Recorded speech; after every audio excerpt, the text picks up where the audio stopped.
Hey, good morning. We're getting ready to record episode 13. And I've got Natalie Cooper here with me. All right. And you can turn this however you want. Okay, like this? Yeah, if you need to move it this way you can. Mine is stuck in this position. You But just here you tell can me. recover. I just don't want to be breathing. Yeah, this while is you're like trying to- 6 to 12 inches away. And you can kind of look up or down. So feel free to move it around, whatever's comfortable. for you. Okay. Got it? All right. Okay. Here we go.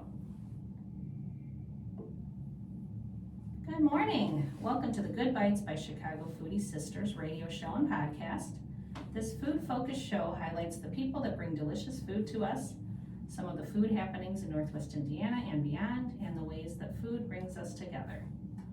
I'm Carrie Steinwick, and I'm your host. I'm co-founder of the Chicago Foodie Sisters food blog and author of Unique Eats and Eateries of Indiana from Reedy Press. This show is brought to you by Albano's in Valparaiso.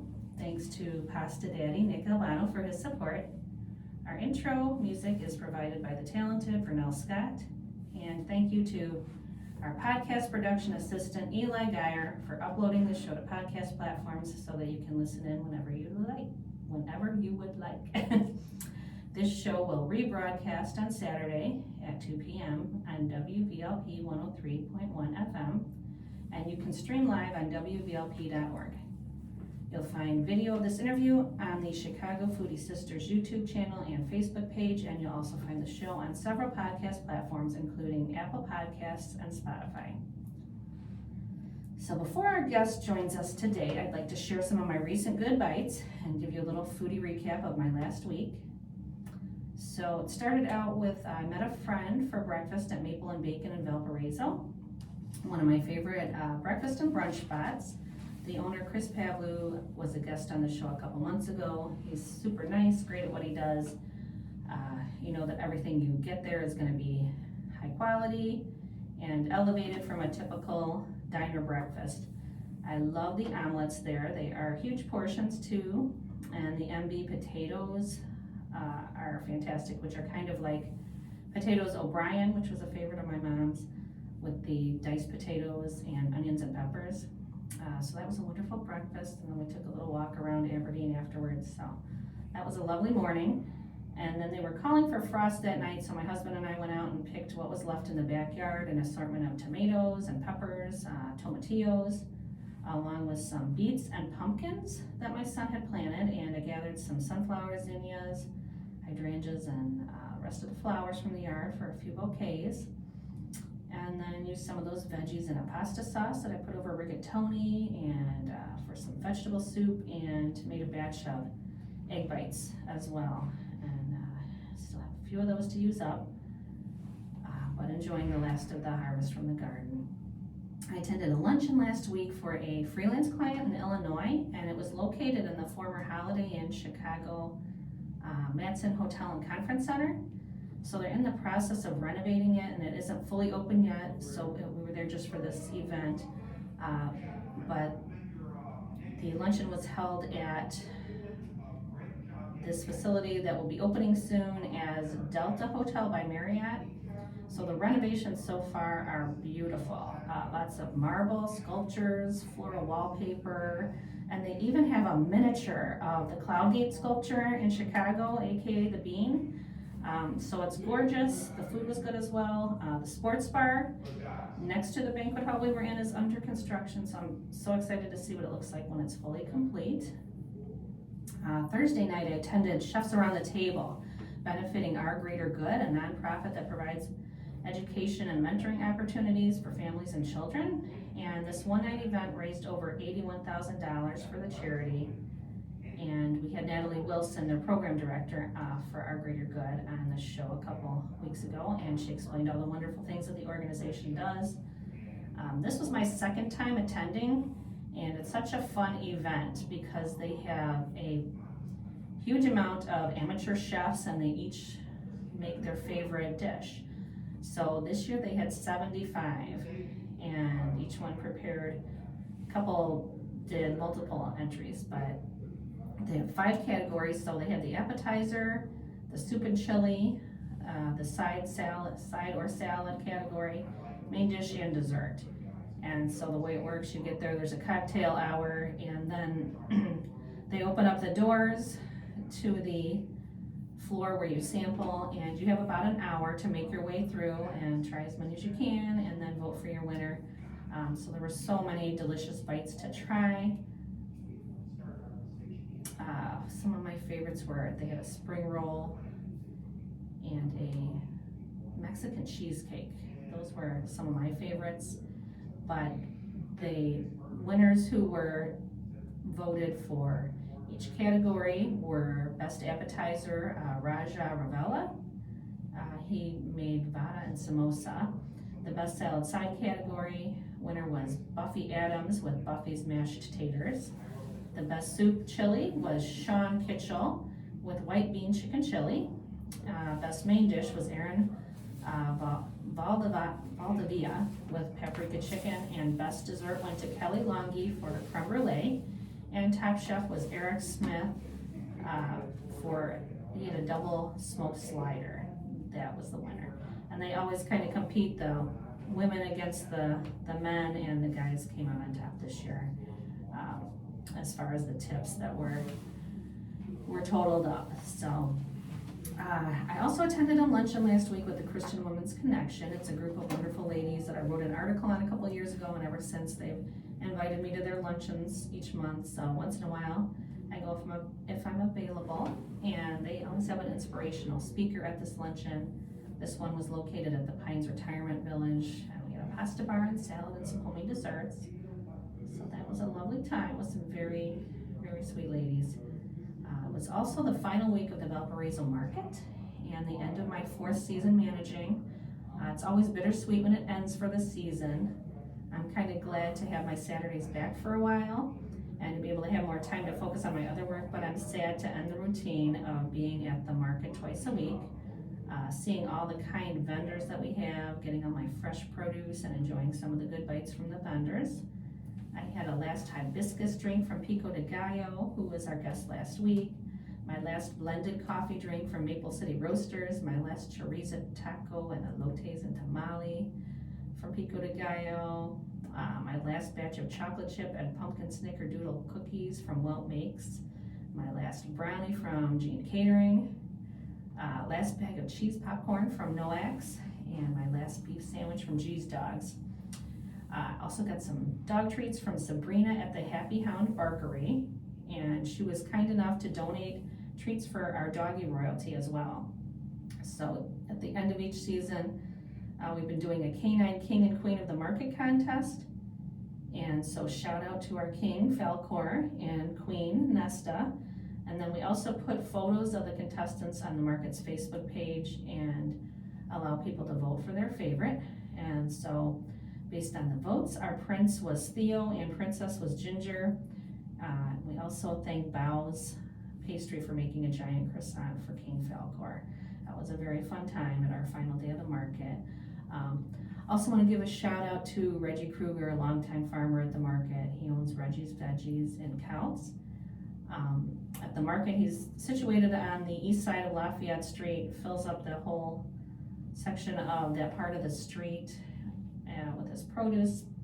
He's introduced me to some new things that I hadn't tried before, like lemon cucumbers and candy onions. And on the last market day, he asked me if I had tried cheddar cauliflower before, which I hadn't. So I got a big head of this pretty orange color cauliflower.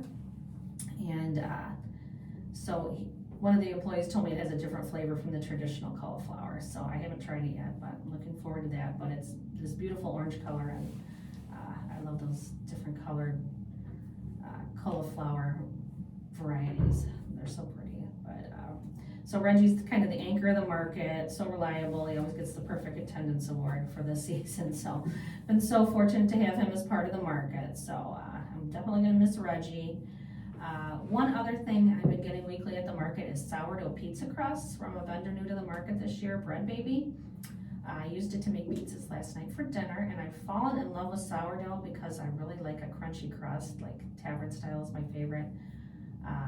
got hooked on it from Robert's Pizza in Chicago, and sourdough crust gets so crispy, so that's what I love about it. Bread Baby just launched their website and is going to be doing online ordering for pickup in the off season. So if you love sourdough, check out her Facebook, Bread Baby, and look her up online at bread-baby.com. One thing I also want to mention that I discovered this past week is my new favorite TikToker, and it's one of my very favorite accounts now. It's Davis Big Dog. So if you look it up on TikTok, Davis_big_dog. So it's a kid in middle school or high school, and he reviews his school lunches, and it is so much fun. And he's also kind of putting in a few restaurant reviews as well for some of the chains. So last night I think he did, was it Dave's Hot Chicken? And he tried one of the super hot tenders as well. But he's just so sweet and wholesome, and I just love watching him.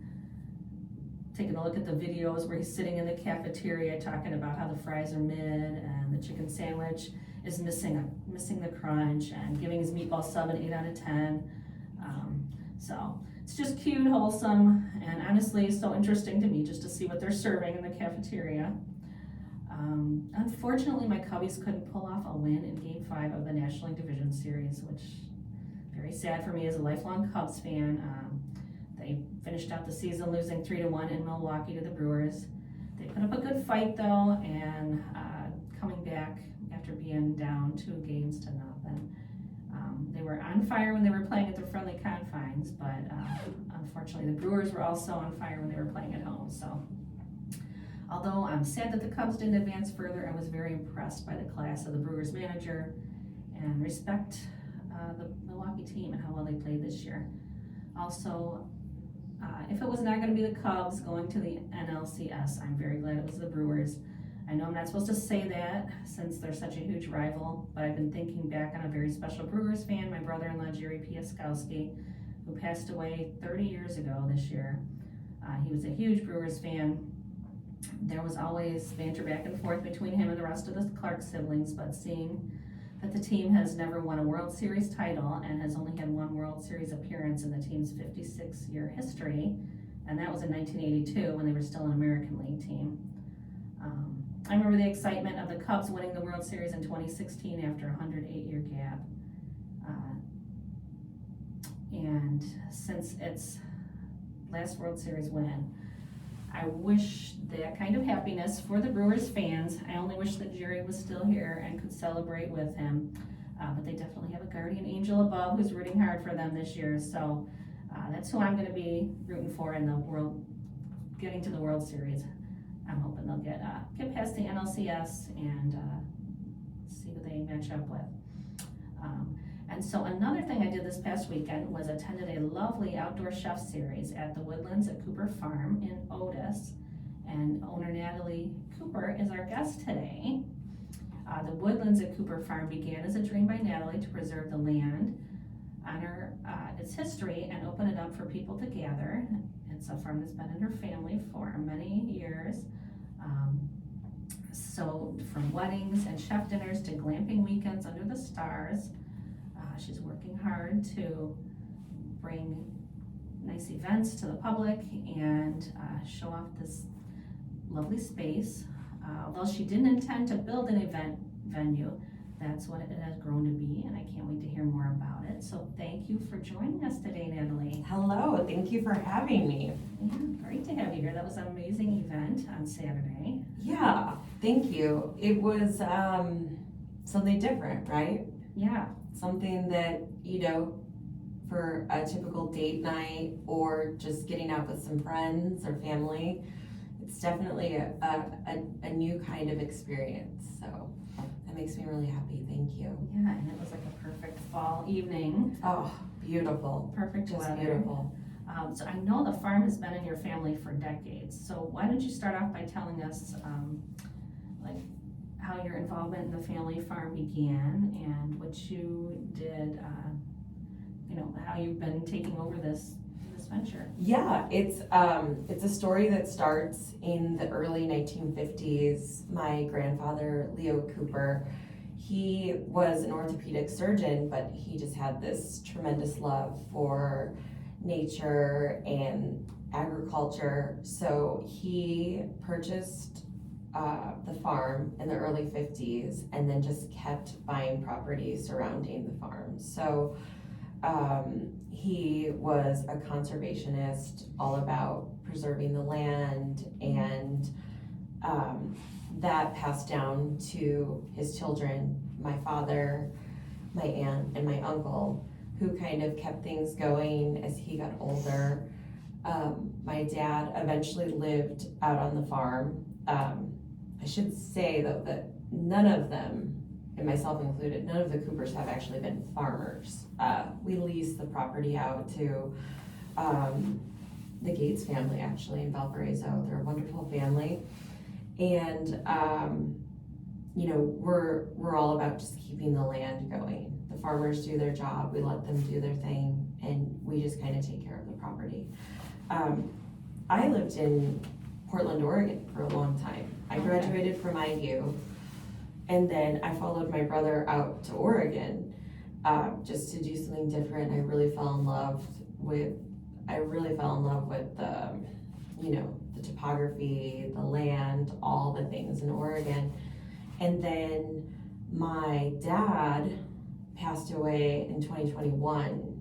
So in 2022, after many discussions with my family, especially my uncle, it was, what are we gonna do with the property? We could sell it off, turn it into a subdivision, but we feel that it's our duty to keep that place going for our family. It's what my grandfather wanted, it's what my dad, I'm sure, would want, and thanks to my uncle, he's making all of this possible. So we spent a good amount of time just cleaning up the place, like a lot of junk cars and farm equipment and just debris had piled up. It was kind of in disrepair, and then it turned into someone coming out and saying, can I get married out here? And then it was, well, yeah, sure. And in Portland, I was an event coordinator, so these things just kind of, I didn't put them together right away, but then it was almost, fate or God or, kind of putting me in this position to do events at the farm. So it's just been a process that's just kind of evolved, and now, we're booking into 2027 for weddings, which is great. My heart and my soul though is, hospitality. I ran a small catering business in Portland. I worked and did events for a large hospital there for many years. And it's just, food is kind of like in my soul. So I love the chef dinners out at the farm, and that is so important to me to not lose focus on that aspect. The larger significance of doing these dinners is it's about bringing the community together.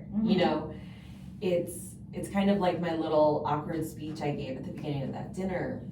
This isn't just the meal, which the meal is fantastic, but it's also about the experience and community. Right, and I love that you do the long tables, so it's, I guess I kind of compare it to like beer hall seating, where it's the long tables, and you are sitting with people you don't know, and you start discussions, and it's get to talk to people. And it's so just important. A fun environment. Yeah, because we're all, myself included, we're all, I guess I shouldn't speak for the world, but most people are addicted to their screens. And we miss out on just talking to people, and having that in real time connection instead of just, scrolling, liking, commenting. that's why these dinners just kind of are, in my opinion, so valuable, because they bring back that human connection, and you're eating wonderful food, you're drinking great wine, you're under the stars, you're not in a box, and it's just an experience that I can't wait to keep giving people.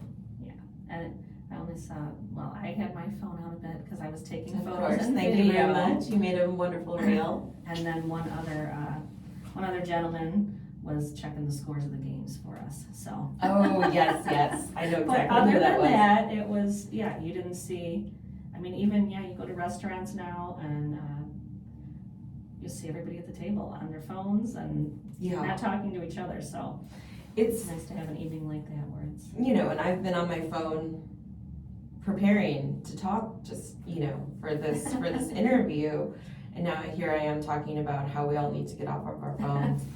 But you know, it's they're a valuable tool in our lives. I just don't want our Right. phones to control our lives, sort of thing. So Yeah, and like mealtime, that's traditionally been a time where, you know, everybody in the family comes together, you kind of talk about your day, just kind of get to know each other Mhm. over meals, and so it's nice, it's a great opportunity to do that and meet yeah. new people. And so how many seats did you have at the tables? How many people? So we had 72 guests at that Okay. dinner on Okay. Saturday. We sell out at 60, and you know that number is meant to be so that we keep it an intimate experience. You know, we just don't want it to be this overcrowded, overloaded, hectic kind of deal. But I just have so many people, usually at the last minute, who reach out to me, and I have a hard time saying no, because I don't want them to miss it, you know? Yeah. And as long as my chefs are okay, you know, preparing more, and they always say yes, we're able to do that. Yeah. Yeah, I think that's just kind of the trend these days. People wait till don't plan like they used to, I don't think. Oh, yeah. Everything is kind of, you know, wait till a couple days before and then, okay, yeah, I think I'll. And I have to remember that, because we've done enough now that all I do is look at how many tickets we've sold, because, you know, from a business standpoint, Yes. I'm like, oh my On your gosh, end, you're panicking, you know. are they gonna back out? Are we Right. gonna show up and there's gonna be 10 people and they're gonna be upset? You know, I worry about everything. But I've learned now, because this is our 4th dinner, that people are going to buy tickets on the last day, Yeah. and it's they're all going to work reach out after, and it will always work out. Yes. Yeah.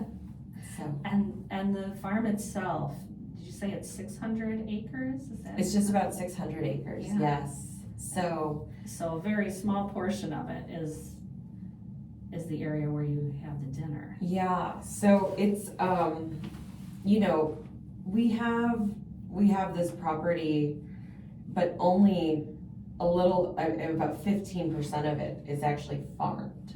You know, the Okay. rest is, my dad had it, you know, just growing naturally, like wildflowers, letting the bees, the butterflies do their thing, letting the deer roam, you know, just keeping it natural forestry. I don't know if my dad ever had big plans with the property. I think it was more of just, this is, you know, our family's little piece of something that's so dear to us, which is nature, Yeah. and keeping it going. But, you know, prior to my family owning the farm, it was a dairy farm. Okay. So- I was wanting to get to that because Yeah. you said the 50s and there's buildings there that are obviously older than, date back way earlier than the 1950s. Yeah. So yeah, tell us about the history of the farm. I'm excited to hear So- about that. So the barn, the large 7,000 square foot barn that we had the cocktail hour in front of, that was finished in 1880. Wow. And it's one of the oldest and largest barns standing in Indiana.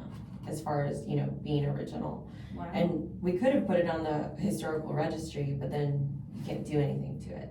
Yeah. So you just have to leave it as is.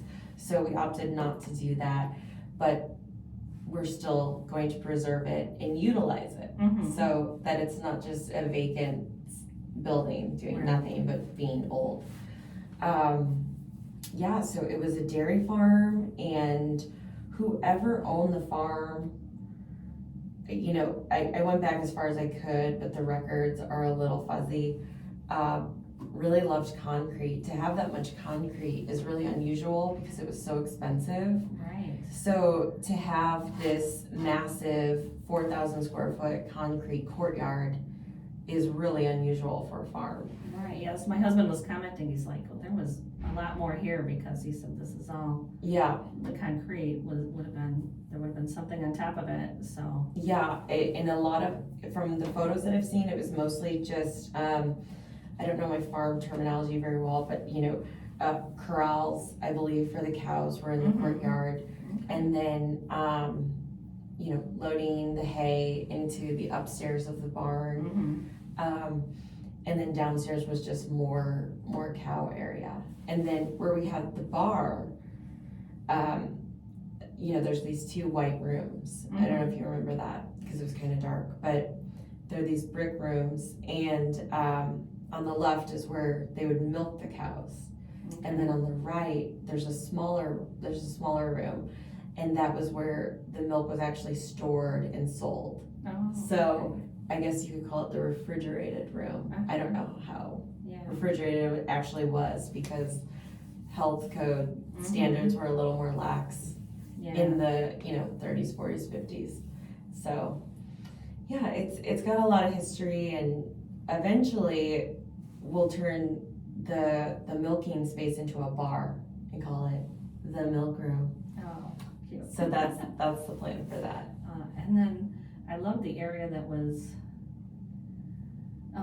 there was the courtyard, and then there was a kind of an open area, like the lower level of the barn, but it's open and like columns, and there were lights around them. Yeah. And is that one of the rooms you're talking about, or that's separate?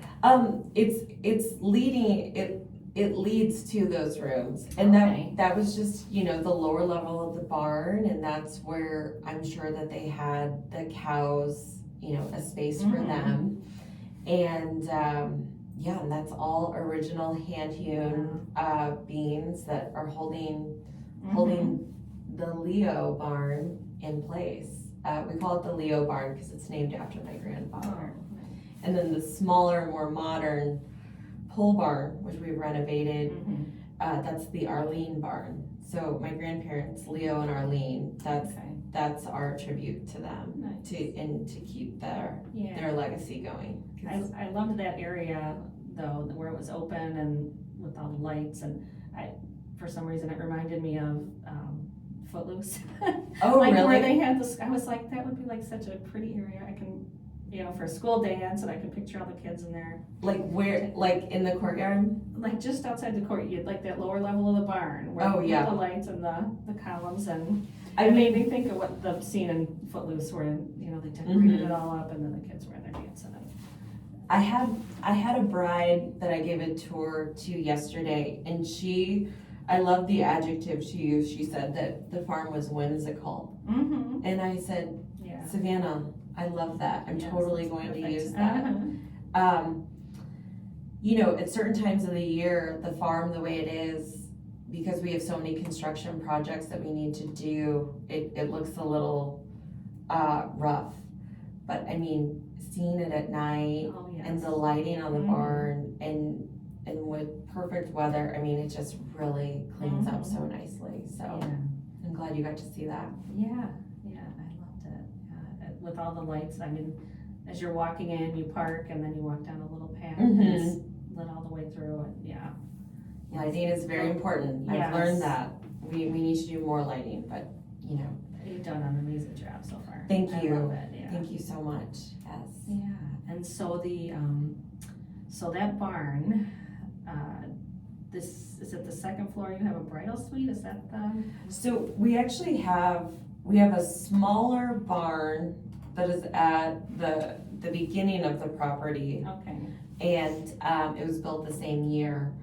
And we use that for, I mean, honestly, we use it for storage when we don't have a wedding. Mm-hmm. And then we transform it into a bridal space. Okay.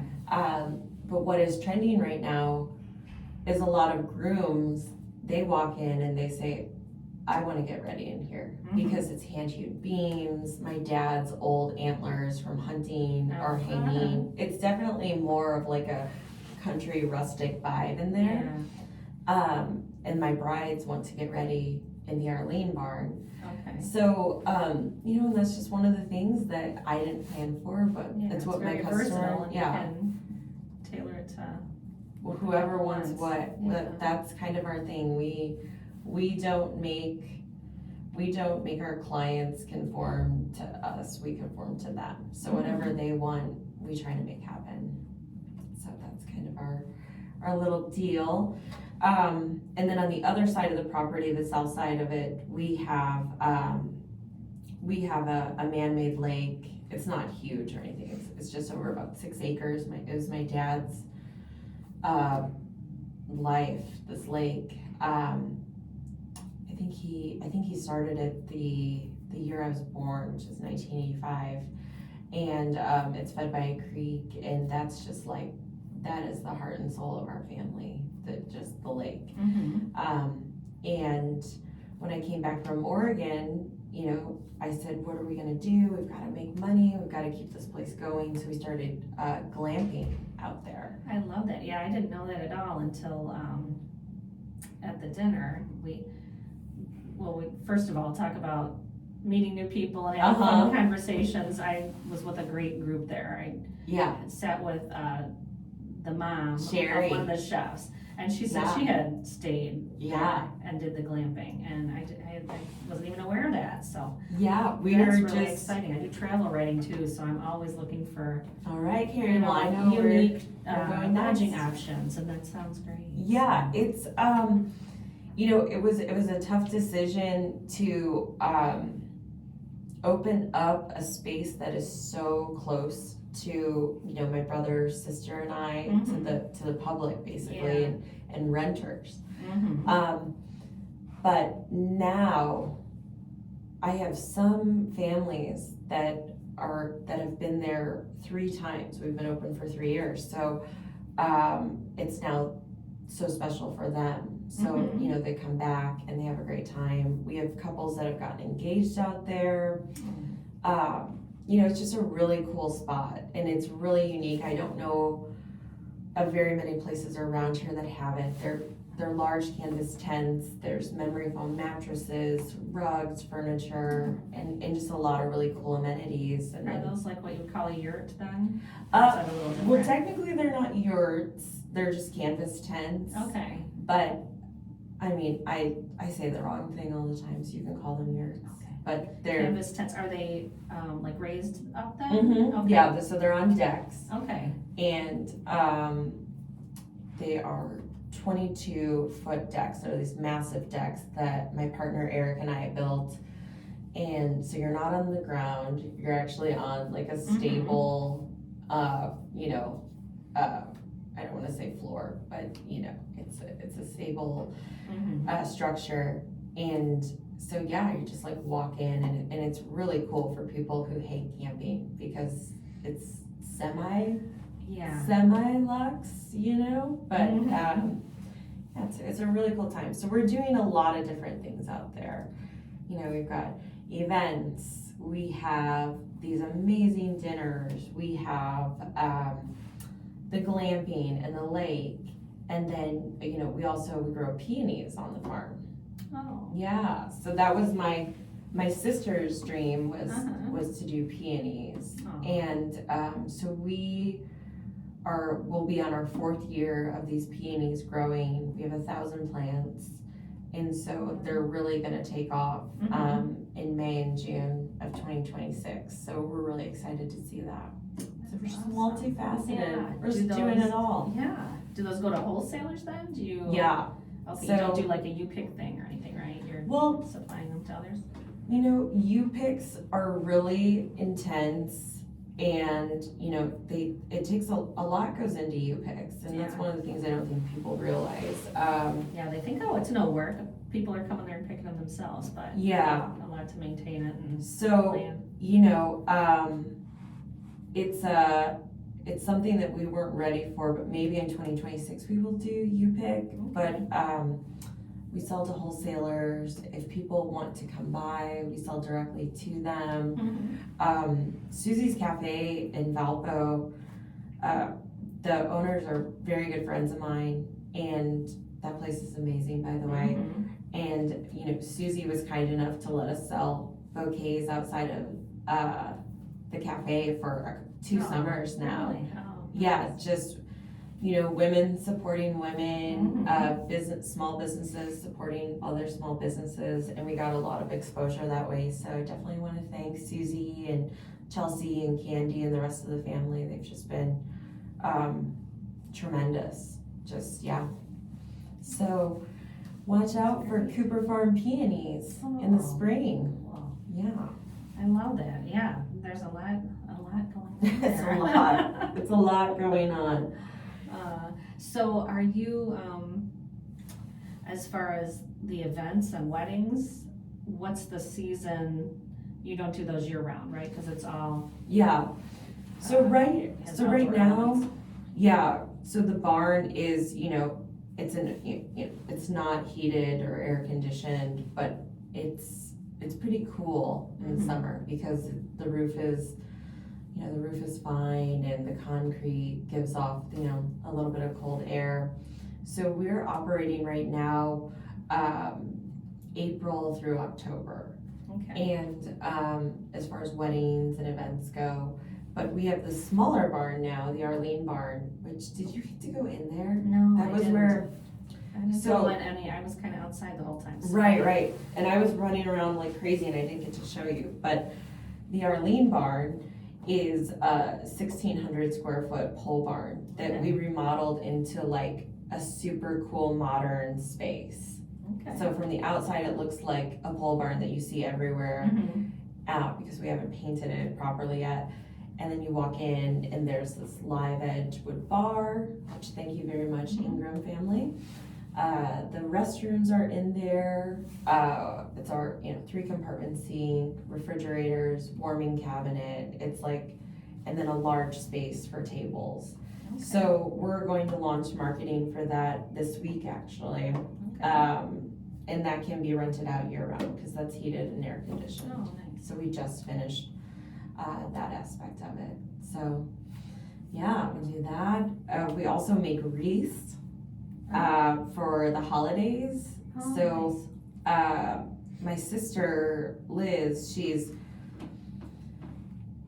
super creative, and creative I feel like doesn't do her work justice. She can really take anything and just kind of make it beautiful. And she just started foraging on the property for thornberries and different red branches and just all the unique things that are all around us. And we drive by and see in ditches every day.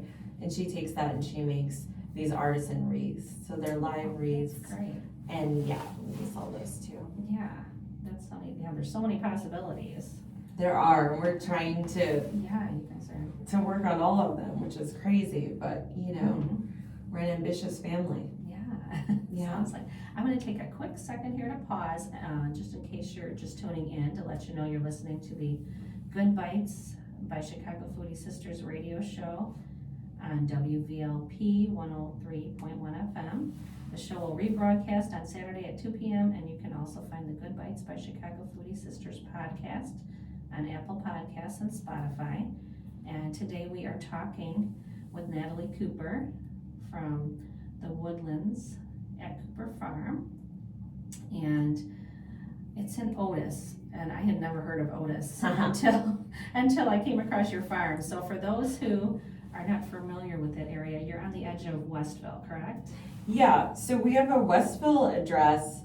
We're in between Chesterton and Michigan City. It's just kind of this it's a township, and it's Otis is very small, but it's, you know, a tight-knit community. Mhm. It's an old, you know, the Moanon train track used to run through Otis, and now, you know, it's a Norfolk Southern and an Amtrak, like, major track, and so it has a lot of history and you can read about it on our website. Oh, okay. I had looked up, I could just kind of searched a little bit to try and find out about, why can I not talk? Find out I about can't talk Otis. And, yeah, came across the information on the Monon, and I believe it said that Lincoln's funeral train Mm-hmm. ran through the area, so Yeah. that was really interesting. It's one of our notable historic moments Mhm. in Otis. I mean, you know, it was a stopping point for the Civil War, Mhm. and there was actually a brothel there, so it was quite popular. There was a brothel and there was a post office, so it's like, what else do you need? No, I'm just kidding. But yeah, there's a lot of history, and because our property is so vast in Otis, there's a lot of remnants of historical things, and Yeah. people tell me I'm crazy and it's all garbage, but you know, you find old bottles, you Yeah. find old cars, you find all of these things, and it's just like, what happened here? Yeah. You know?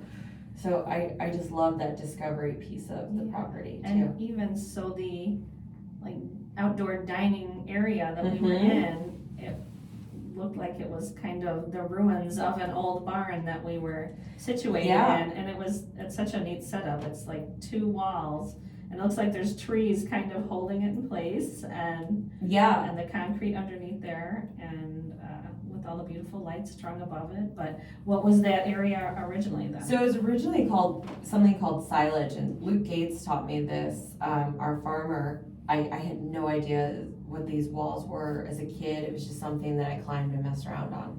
But it's basically where the hay was stored, and those walls blocked snow and rain, and there was never a roof. Oh, really? Okay. Yeah, it was just kind of a holding Oh, place. okay. And now we hold dinners there. Mhm. So, and it's, you know, there are a lot of farm venues that are popping up. There are a lot of farm venues that are around, and I do pride myself on the fact that we have such unique spaces. Mhm. They're,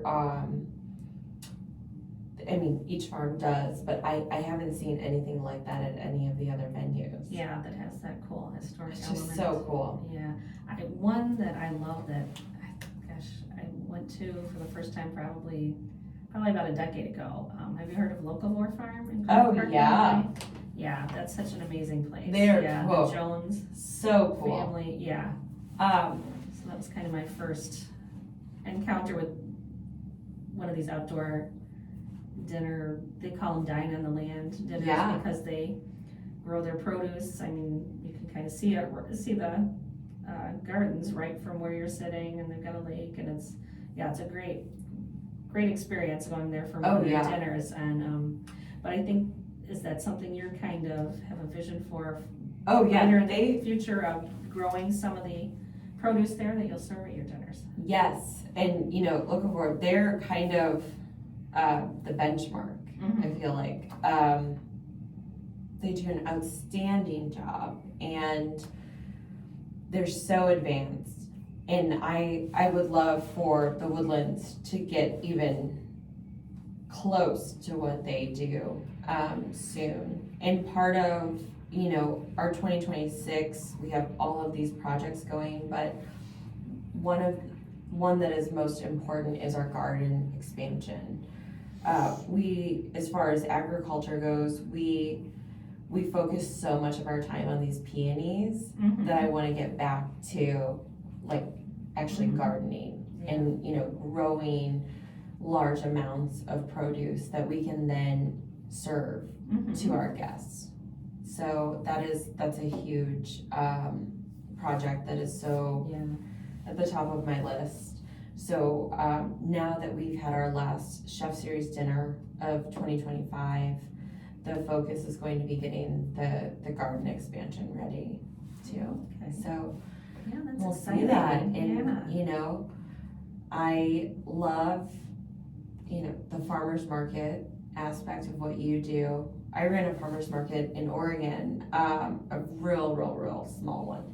And again, people just don't know what you have to go through to put something like that together. So bravo to you. And you know, getting good food to people is more important than ever right now. So we want to be a part of that. Yeah, and I love that the dinners that you've had so far, they sourced from, was it Green City Farmers Market? Oh, yeah. So it's all fresh local ingredients that they're using. Yeah, we wouldn't have it any other way. You know, it's part of that farm to table community. It's not just about one individual or the other. It's about sourcing good food for your guests. It's cooking it correctly and then serving it in the best possible way. And so let's talk a little more in depth about the dinners themselves. So you said this was your fourth? Yes. And did you just start those this season, or has that been? This was our 1 year anniversary. Okay. Ryan and Seth, they did the first dinner in October, I think it was October 3rd of 2024. Okay. So to close with the 1 year anniversary with them was really special. All right. And then three this year that you did. Yeah, and then we did another one with Ryan and Seth of New Dude Food. Yeah. Which they're They're super amazing popular. chefs. Yeah. So they did 3 of the 4?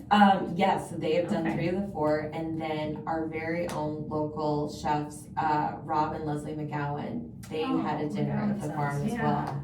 Oh, And if anyone listening knows Rob and Leslie, you know that they're awesome. I love Leslie, like I'm in love with her. I feel like she is me and I am her. And we met and really kicked it off. So we're gonna be doing a lot of things out there with the McGowan and Sons. Oh, great. Yeah. That's good to hear. Yeah, I guess they did the Valparaiso market before, I think the year before I came on board. So, Oh, really? so I missed that, but yeah, I've written about them before. I agree. Lovely people, amazing food there. Yes.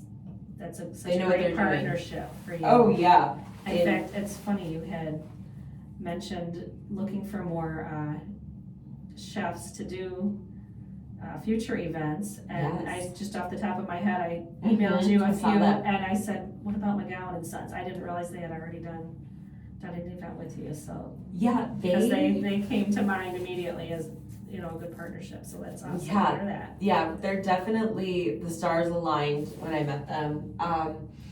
Rob and Leslie came out to do a rehearsal dinner for one of our weddings. Our bride and groom had hired them, and then it was just like, these are my people. Yeah. I love them.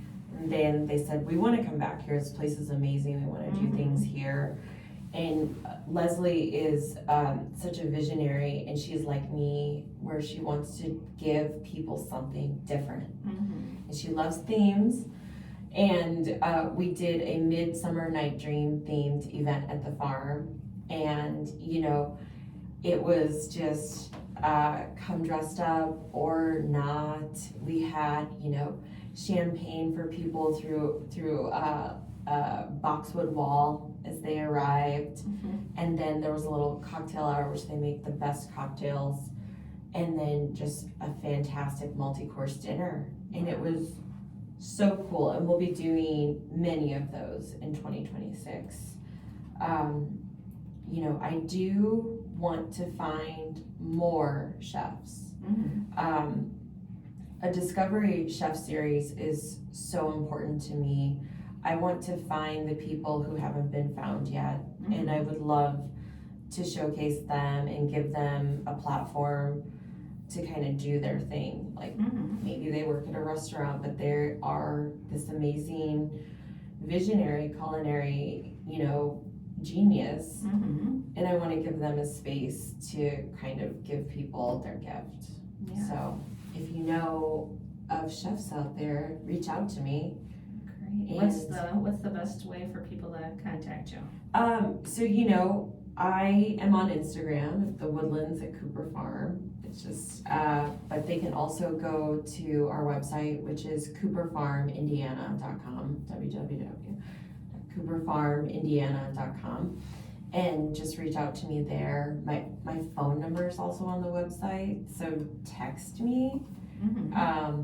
I do have 761 unread text messages because I'm terrible, but I will get back to you. I'm not a huge fan of Messenger.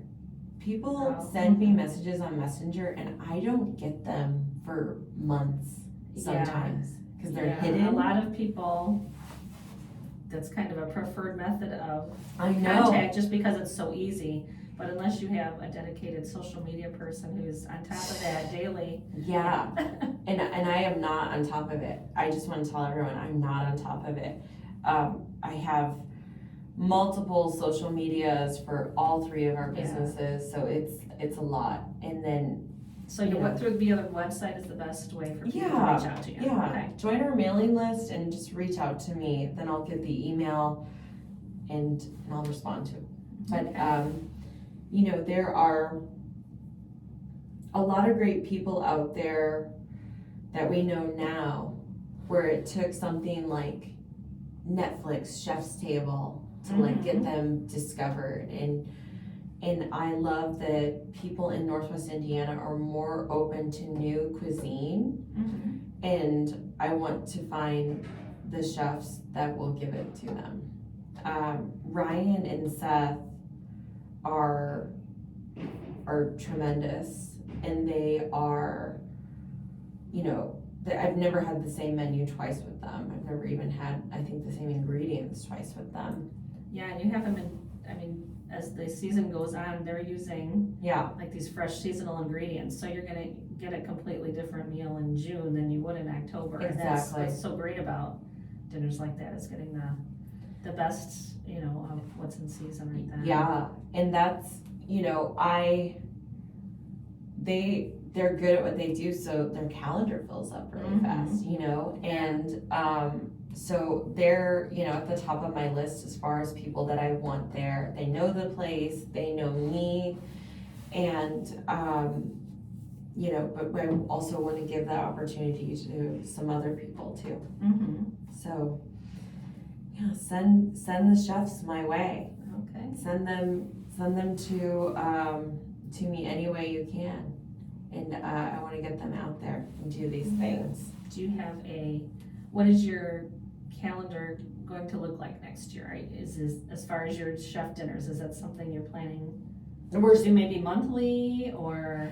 I don't want to be over ambitious, but I want to do it. I would like to do it monthly. It sounds like this year you kind of did a season, like maybe you did one at the beginning, right? So kind of like a springish one, a summer one, and a fall. Yeah. Yeah. And so now, I'm thinking to myself, okay, I'd like to do it monthly, but is that too much? Will people just be over it if I do it too often? Making it less available and more special. So it's kind of that balance as a business owner. I don't want to over quantify something and then have it not be as in demand. So it's tough. It's tough. And I look at these other places like Locavore, I look at Fair and Hall, which those guys, my God, their chef series. That one. Where's that? Oh, it's, I don't know if I'm saying it correctly, but it's in Colon, Michigan. I don't know if it's Colon, Michigan, or if it's I know Colon, exactly Michigan. what you're talking. I've been hearing a lot about that, but I haven't. They have a lot of connections to the culinary community, because professionally, I think they were consultants or something, but their chef lineup is out of this world. Yeah. I would like to be even like a small fraction of like what they have going on. They're just very good at what they do, and I'm just so glad that they're doing it, because we need more of this around here. They're a little further away. Yeah, They're so over 2 you're- hours. Yeah, So I mean, you're pretty much the only one in this area, Northwest Indiana. yeah. I know there's a place I haven't been yet, but Blue Moon Vintage, is that also in Westville? I think they do. Do they do some outdoor dinners, or are they just a private event? I'm not really sure. They live very close to me, but I don't know exactly. I know that they have a retail shop in a I need to check smaller. them out. I mean, it sounds like they're Yeah, doing I know something that they do a lot and I of love like. any farm aspect. Just Yeah, that's I cool. think they do like wedding showers or baby shower. I know a lot of people go there for baby showers, and yeah, I'm not really sure, but I think Yeah, I think to learn maybe more about something that like too. that. But Yeah. as far as these chef dinners, you're probably the only one in this area that's doing something like that, because Locavore in Illinois, the other one in Cologne, Michigan. Yeah, So yeah, they're a you're little kinda, spaced out. yeah, maybe out by South Bend there might be Yeah, something, but yeah, you're there's kinda- gotta be. Yeah, And and we want if we are one of the few people that are doing this, and yeah, we definitely want to maybe do it more often so that people can come and experience it. So we'll see what happens. yeah. Well, it was a lovely experience. I had so much fun at the dinner, and yeah, you just can't beat that. Like it was a perfect fall night. It was just the twinkling lights. The menu was so good too. Let me pull up real quick here. Yeah. And talk about what the menu was. So we started off with a sourdough board with cheeses and grapes and I guess that's one of the things the nude food dudes are known for is their sourdough. Oh, right? yeah. So. Oh yeah. And I think it was like a sourdough focaccia. Mm-hmm. That was amazing. Yeah, and then they also their other thing that they do so well, which I'm like, why haven't we done this yet? But it's kind of like just Detroit style pizzas with the same sourdough, Yeah. and that just flies off the shelves in Chicago. So yeah. So we kind of had that out in the courtyard and had drinks, and you had fires going, and so yeah, just lovely ambiance as we arrived. And so after that, we got called back to the tables, and we started off with a was it Butternut Farms green salad with delicata squash, pomegranate, agave balsamic, and toasted pepitas. That's one of my favorite salads I've had all year. That was so good. Oh, thank you. I'm sure they would love to hear I that. loved that. And then the entree then was a beef short rib with Cajun butter, roasted parsnip, purple sweet potato puree. So that was actually it wasn't purple. That was just regular sweet potato puree. But Yeah, and I think- parsnips. Yeah, I think from when I saw it, the purple just got consumed by the orange. Yeah. So- Okay. So, but it was Yeah. that was so good. The short rib just like melted in your mouth. That was so good. And then accompanying that was a braised cabbage and radicchio with apples, cider glazed, toasted einkorn berries. Is that how you say it? Yeah. I have not heard of those before. And then black garlic aioli. And then the the honey nut squash with beef pancetta, aged Gouda, beef fat vinaigrette, and microgreens. Yeah, I mean, my gosh, Yeah. like, come on, this is just. It's just like elevated to And so good. the thing is, we're looking at this menu and we're just like, I haven't heard of that, and I wouldn't put that with this, and then that's part of this experience. That's part of the beauty of it is you go there and you're gonna most likely try something you haven't experienced before. What is this? What is this? Yeah. So, like I said, they Seth and Ryan just do an exceptional job, and they're just so nice. Yeah. There are chefs out there that are not nice, and I get it. Chefs that are nice, I get it. It's a lot, but Seth and Ryan are just really good people, super kind, accommodating. They teach as they go. They've taught me a lot. And they're wonderful with staff, they're wonderful with guests. And Ryan's mom, who sat across from, that, I did that on purpose. Because Sherry is just like, Yeah. so fun. She was so fun, yeah. She's fun. And she supports her son. I mean, my gosh, she was running around. She was trying to like bartend. She was trying to clear plates. She was prepping. And she was there leading up to it, right? Setting up stuff during the day. Yeah, sure, and I'm just like, how cool is all of this? Yeah. And then she doesn't even live around. She's in Florida. Yeah, right? she was here visiting. Came up and helped him out. Yeah. And just great guys, and I'll work with them forever as long as they'll work with me. So well, how did that partnership happen? With them? So funny. Circling back. Ryan's a mutual friend of my cousin Kristen. She posted about glamping on her Facebook page, and Ryan was one of my first guests who stayed at the tent the first year. And then Kristen said, you have to go look at the farm. They have this farm too. So he came over, and I said, hey, what's going on? He's like, well, I'm a chef, and I want to, it's like Christmas. And I said, you have to do a dinner here. You have to do a dinner here. And and then less than a year later, we had our first dinner. So that's awesome. And the rest is history. Then I met Seth, and he's just a sweet man, and they now know how to deal with me because I'm frantic and crazy before an event. They do seem like they just have such a chill and vibe about them, and they Seth's like, it's all good. He just looks at me, he's like, it's all good, and I'm like, no, like the Mr. Rogers of chefs. Yeah. And and they do these dinners at Locavore, and they do dinners at Fair and Hall, like the VIPs of farm to table locations, and I always joke with them, and I say like, I'm gonna get there, and like when we run out of tongs, I'm like, God, Ryan, Fair and Hall probably has never run out of tongs, and he just looks at me and he goes, no, they don't run out, and I'm like, I'll get there. You're well on your way. You're what, 3 years in? And the dinners just started last year. 1 year in for the dinners, and about 3 years in. So wow, I can't believe this hour went so quick. We're out of time here. So people can find you online at, what's the website again? So it's cooperfarmindiana.com, and then that will take you to our Facebook page, our Instagram page. I think I have a TikTok page, but I'm so bad with TikTok.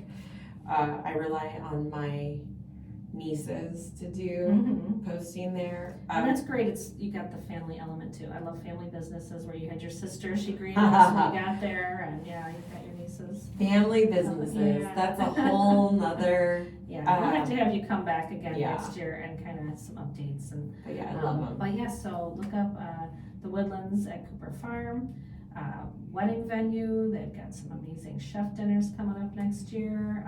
Glamping space, and you can look for peonies next season. Did I miss anything? Oh, we have wreaths coming up, Carrie. Wreaths coming up. Okay, so look at our very unique wreaths. Okay, everyone. So follow online. Thank you. Thanks for having me. This is thank you so much. Incredible. And more to come, people. Stay tuned. Yes, definitely. Thank you so much, Natalie Cooper from the Woodlands at Cooper Farm, for being here today. And this show will rebroadcast on Saturday at 2 p.m. Also follow Chicago Foodie Sisters on Facebook and subscribe on YouTube to see video of our interview. Also look for Good Bites by Chicago Foodie Sisters on Apple Podcasts and Spotify, and you can listen to us there. So thank you so much for tuning in today, and I hope you all have a delicious day. Oh, I like that. Delicious day. That's my little sign up. I love it.